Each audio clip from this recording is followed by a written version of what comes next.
బాబాయ్ నమస్తే, ఏం చేస్తుంటారు? నేనండి పిఆర్ఓ పబ్లిక్ రిలేషన్ ఆఫీసర్గా చేస్తాను. ఎక్కడ, దేంట్లో చేస్తుంటారు? ఇక్కడ డాక్టర్లు, ఇంజనీర్లు, లాయర్లు వాళ్ళ దగ్గర. మరి ఇప్పుడు ఆంధ్రప్రదేశ్లో కూటమి ప్రభుత్వం మారింది, ఎలా ఉందంటారు ఈ 5 నెలల పరిపాలన? పరిపాలన చాలా చక్కగా ఉందండి. లా అండ్ ఆర్డర్ బాగుంది. హోమ్ మినిస్టర్ గారు కూడా చాలా చక్కగా మంచి జ్ఞానం కలిగిన ఆమె, మంచి వాక్శుద్ధి కలిగిన ఆమె, ధైర్యం కలిగిన ఆమె, మంచి ఆమె, బాగుందండి ఇవాళ.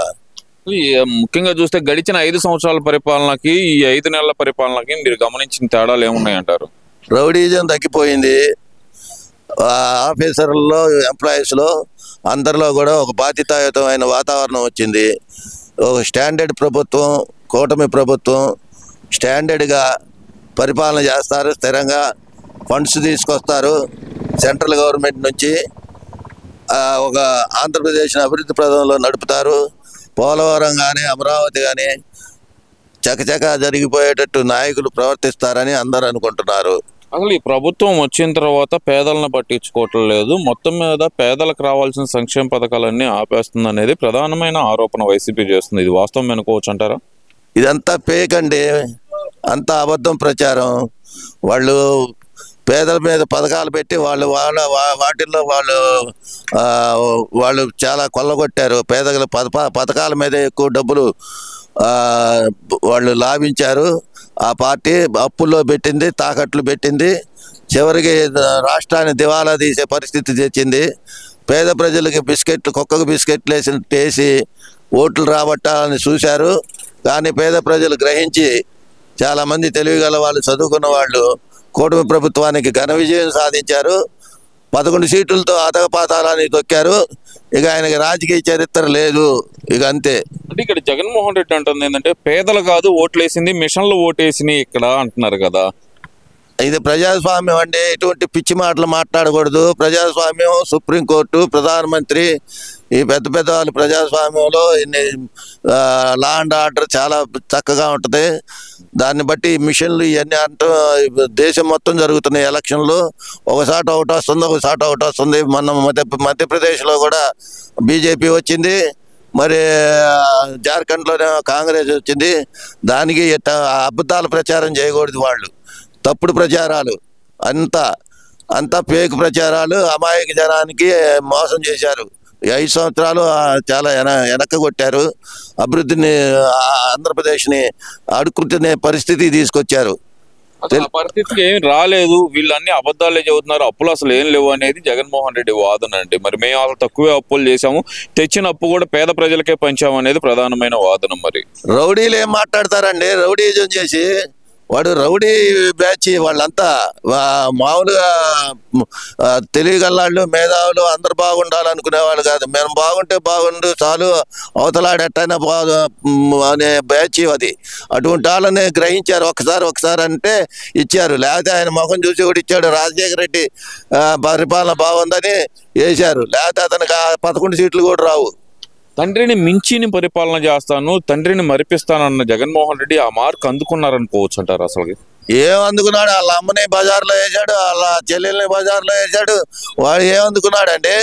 నమ్ముకున్న వాళ్ళందరినీ నాశనం చేసి వాడు చెప్పినట్టు వాళ్ళని ఆ విధంగా చేశాడు. కానీ అతని వల్ల ఏమైనా ఉపయోగం ఉందా? చెడ్డ పేరు, ప్రపంచంలో తెలుగు జాతికే చెడ్డ పేరు వచ్చింది అతని వల్ల. ఇవాళ కూడా అంటే ఇది పర్సనల్ ఫ్యామిలీ గొడవలకి రాజకీయాలకి సంబంధం ఏముంది అని అంటున్నారు కదా సార్. మరి పర్సనల్ గొడవలు అయినా కానీ, ఏదైనా కానీ రాజకీయంలో చేరినప్పుడు అది బయటకు వస్తాయి. బజారులో పడ్డప్పుడు అది మా పర్సనల్ గొడవలైనా అలా బాబాయిని చంపాడని ఇవన్నీ ఎప్పటి నుంచి కేసులు, పొద్దున్న లేచిన కాడి నుంచి కేసులేనా? నీకు ఫ్యాక్షన్ లీడర్ ఆయా, మీదంతా ఫ్యాక్షన్ లీడర్లు తీసుకొచ్చి ఇక్కడ రాజకీయం చేయాలంటే, ఫ్యాక్షన్ రాజకీయం చేయాలంటే ఎట్ట కుదురుద్ది? మంచిగా ఉండాలా ప్రజాస్వామ్యంలో. లా అండ్ ఆర్డర్ అంబేద్కర్ గారు చెప్పినట్టు చక్కగా ప్రవర్తించాలా, చక్కగా లా అండ్ ఆర్డర్ ప్రవర్తించాలా, నీతి నిజాయితీగా పరిపాలన చేస్తే మనకి మంచి తెలుగు జాతికి మంచి పేరు వస్తుంది. ఆ తెలుగు జాతిని రామారావు పెట్టిన పార్టీ కాబట్టి తెలుగు జాతి, బీజేపీ, మోడీ గారు, పవన్ కళ్యాణ్ అందరూ సపోర్ట్ చేసి ఇవాళ అఖండ మెజారిటీతో ఉంచారు. డబ్బులు వచ్చిన తర్వాత ఒక్కొక్క పథకం అమలు చేస్తుంటారు. అసలు ఇచ్చిన పథకం ఏదైతే సూపర్ 6 అంటూ అన్నారో ఆ సూపర్ 6 గాలికి వదిలేసింది కూటమి ప్రభుత్వం. ఓన్లీ కక్ష సాధింపే చేస్తుంది అంటున్నారు కదా. ఏది సాధింపంటే 2000 పెన్షన్ 4000 దాకా అయిందంటే ఎవరి వల్ల అయింది? చంద్రబాబు నాయుడు వల్లే అయింది 4000 పెన్షన్.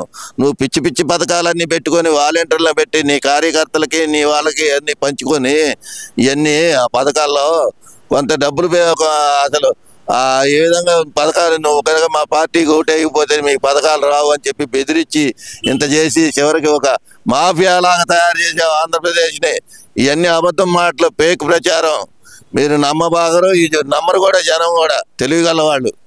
మరి చూస్తే కనుక ఇప్పుడు కూటమి ప్రభుత్వం అధికారంలో ఉంది. 2027 కానీ 28 కానీ నేను తిరిగి వస్తాను, జమిలీ ఎన్నికలు జరగబోతున్నాయి, వచ్చి ఎవరైతే గనక అక్రమ కేసులు పెట్టి వేధిస్తున్నారో వాళ్ళందరినీ సప్త సముద్రాల అవతల ఉన్నా సరే లాక్కొస్తాను కాలరా పట్టుకొని అని చెప్పి సవాల్ చేస్తున్నారు కదా. మరి ఏం చేస్తా? నీ మీదే 36 కేసులు ఉన్నాయి. ఇప్పుడు న్యూయార్క్లో కూడా కేసు పెట్టారు.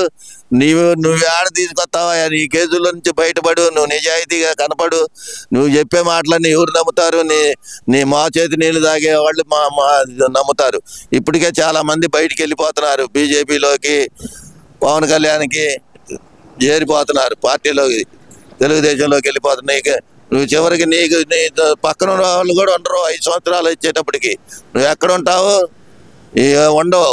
వ్యాపారం చేసుకోవాల్సిందే, లేకపోతే ఇంకో దేశం పోవాల్సిందే. మళ్ళీ అసలు 5 నెలల్లోనే కూటమి ప్రభుత్వం మోసం చేసింది కాబట్టి ప్రజలందరూ కోపం మీద ఉన్నారు అంటున్నాడు కదండి. ఇవన్నీ ఉత్తమ మాటలండి. ప్రజలు హాయిగా ఉన్నారు, సంతోషంగా ఉన్నారు. ఏం లేదు, హాయిగా మంచిగా రేషన్ వస్తుంది, పెన్షన్ వస్తుంది, పథకాలు కూడా ఒక్కొక్కటి అమలు చేస్తున్నారు.